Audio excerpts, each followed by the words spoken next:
What's up everybody, Noble Comics here for the first round of the semi-finals for the Tournament of Power.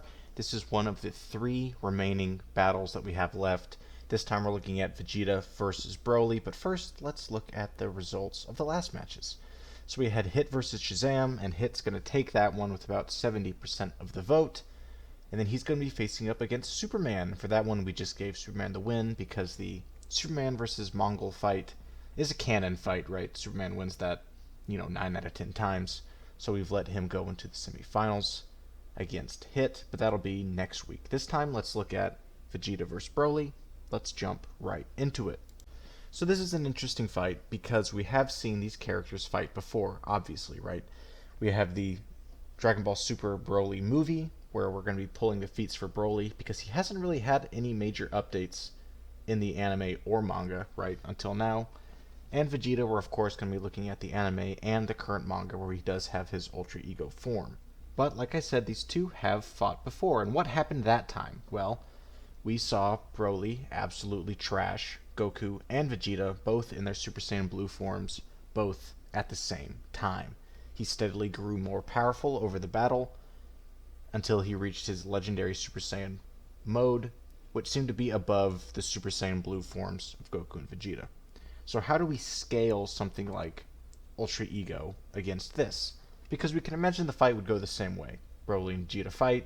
Maybe they instantly power up because they know each other. Maybe they do it the same way where he starts in base form, goes into Super Saiyan God, up and up and up until they both reach their peak, most powerful forms.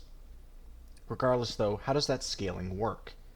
And I think that's interesting because pretty much back to back, we saw 2 extremely powerful forms and enemies in the Dragon Ball Super anime, right? We saw Goku whip out Ultra Instinct against Jiren, and then we saw Super Saiyan Blue Gogeta against BROLY. And I've often thought to myself, like, how do these 2 scale up? Why wasn't one used instead of the other in a certain circumstance, right? Like, why wasn't Gogeta used against Jiren? Why didn't Goku go Ultra Instinct against BROLY? Because it does take place after the Tournament of Power. So it makes it a little bit more difficult to directly compare these opponents and these forms, right? Because we can assume that Ultra Ego is going to be around the same power level as Ultra Instinct, but probably a little bit less powerful just because that's the deal that Vegeta always gets, right? Goku is still the main character. So we can't measure those together for sure, but we can make some assumptions. Because we know that the massive power boost between Super Saiyan Blue and Ultra Instinct exists. Because we saw how Goku was fighting before and after that, and then we see the same thing with BROLY, obviously, how he was fighting before the fusion and after the fusion. And as we can see with the fight with Jiren, Super Saiyan Blue is holding up a lot better against Jiren than it is against BROLY, though Jiren clearly has a massive power advantage. However, whenever he goes into Ultra Instinct, Goku seems to have the advantage and is pretty much trashing Jiren until his body gives out. Versus the BROLY movie, we see Super Saiyan Blue pretty much getting trashed by BROLY until the fusion happens, and then the fusion is vastly more powerful than legendary Super Saiyan BROLY, and whenever he goes into his Super Saiyan Blue Gogeta form, BROLY does not land another hit on the guy for the rest of the fight. So from this, I would say that the Blue Gogeta fusion is more powerful than the Ultra Instinct form, at least as it was shown in the Tournament of Power, which I think would likely place Ultra Instinct and Ultra Ego below that power threshold.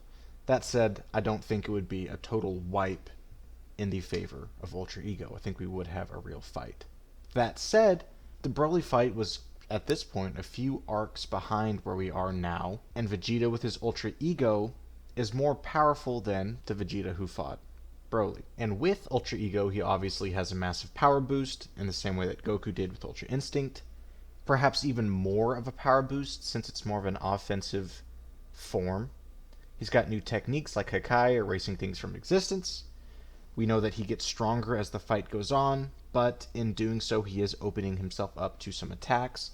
But as we've kind of made the argument for this whole time, is that BROLY does seem massively powerful, but his damage output seems to be less than his durability, as we saw with the Frieza fight that I've mentioned a few times now, where he's beating the crap out of Frieza for a solid hour, and he's not dead, which, if that was somebody else, if that was Jiren or anybody else, for example, I feel like an hour of full-out rage mode beating would probably kill you, but you may interpret that differently than me. And on top of that, we know that Vegeta does have the skill and training that Broly doesn't have, right? He's very untrained. He has not mastered his abilities. He has not mastered any sort of martial art. He's just sort of this raw rage machine, which worked pretty well for him last time, but I don't know if it would have the same effect this time, especially since Vegeta knows who he is. So you may get by these comments that I'm making that I'm leaning towards Vegeta, and I think that I am, just because we know that Ultra Ego is a massive power boost, and we know that Vegeta at this point is more powerful than he was whenever he fought Broly last time. Even though he did get trashed, he's gotten stronger, he's got this new form, lots of new techniques, and he gets stronger as the fight goes on, the same way that Broly does. The only question is, could Vegeta withstand the attacks long enough to put Broly down? And kind of as we've been saying here, I think that he could. I think Broly's definitely going to land a lot of attacks, even though he doesn't have the technique, because Vegeta's form opens himself up to these attacks. I think Vegeta's going to get stronger and stronger, and we know that Broly does have a limit. We saw it with the Gogeta fight, right? He does have a limit to his durability and everything, that eventually he will get put down. And I think that Ultra Ego has that potential, because he's just so much stronger, so much faster, insane durability, insane new techniques, more skill. And again, this is not the first time that they've fought. I see Broly putting up a good fight. I don't think it's going to be an easy fight, but I do think that Vegeta would come out on top in the end as they stand right now. There's definitely a future where we see that Broly's been training, or maybe Broly has a new form, or he becomes more refined and is able to surpass these guys. I don't doubt that that could happen. But as it stands right now, I think that Ultra Ego Vegeta does have the advantage. But as always, be sure to go vote. Let me know what you guys think in the comments. And I'll see you in the next video, in the next semi-final round. Again, Hit versus Superman, so be on the lookout for that. Thank you very much.